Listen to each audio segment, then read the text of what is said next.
एक छोटी कहानी लेकिन बहुत बड़ी सीख। आज जो हम कहानी पढ़ने जा रहे हैं वो है एक टिट्टे की और एक वैज्ञानिक की।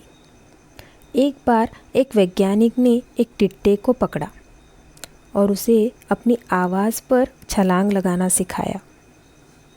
वैज्ञानिक टिट्टे से कहता, कूदो।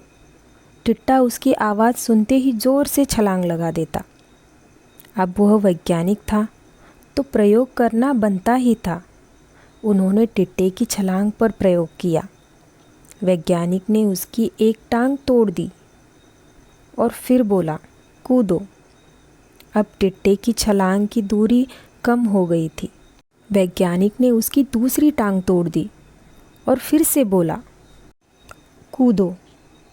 टिट्टे की छलांग और कम हो गई थी। अब तोड़ी गई उसकी तीसरी टांग। फिर छलांग की दूरी और कम हो गई। एक एक करके बेचारे टिट्टे की सारी टांगें तोड़ दी गई।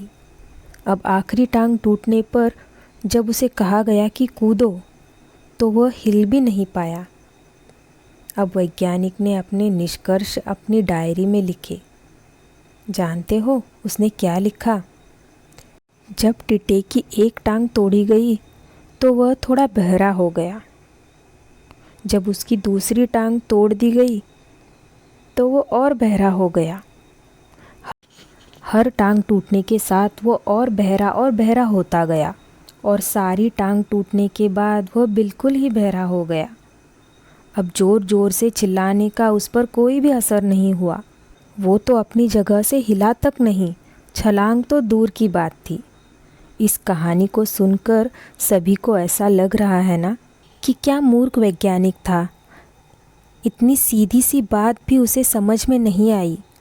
या तो कुछ लोग ये भी सोच रहे होंगे कि ये तो किसी बच्चे को भी पता है कि टिट्टे की छलांग उसकी टांग टूटने की वजह से कम होती जा रही थी, ना कि वह बहरा हो गया था। दोस्तों, हम सब जीवन में कई बार ऐसे ही मूर्ख बन जाते हैं।